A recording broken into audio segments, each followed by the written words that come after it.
Hello and welcome to the first video on this channel, and hopefully the first of many JavaScript tutorials geared towards absolute beginners.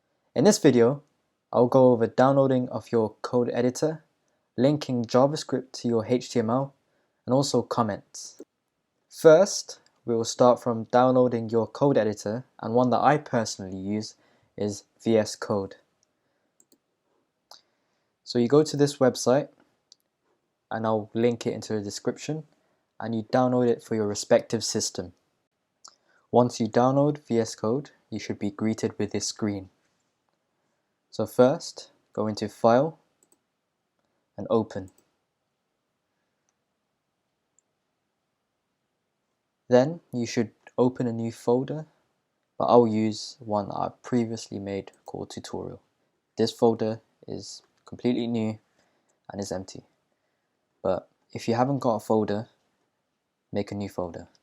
So your folder is situated in this part. Mine is called Tutorial. Click this toggle button and press the new file icon. In this first one, name it index.html. Then make another file called script.js.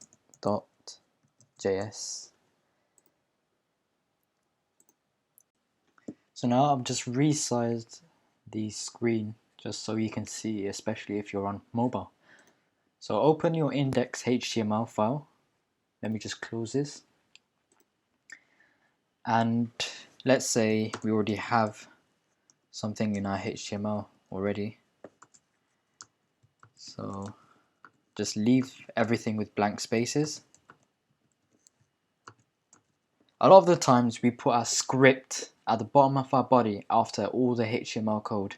So let's pretend within this body there's HTML code, and at the bottom we should add a script tag. This script tag takes in an attribute called source. This is the source of the script.js file that we have. So this takes in the name of our source, which is script.js.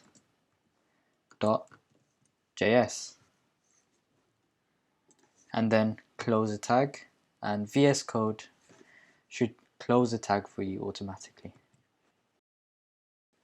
So now once you add your script, open your script.js file, and that's where all our JavaScript will go. So I want to start with comments. Comments are, well, what you write and is not executed by JavaScript itself. So comments can come in two forms. One is a single line comment. So this single line comment is done by putting slash twice. Now whatever goes in the line after these two is not executed. So let's say this is a single line comment. Another form of a comment is the multi-line comment. This is done by putting a slash and an asterisk. Then after a few lines, let's put this is a multi-line comment. Then we have to end it with an asterisk and a slash. What a single line is most commonly used for is when you want to explain what a line of code really does, or what a variable really holds. So let's call a variable. So don't worry about this, you don't really need to know what's going on here.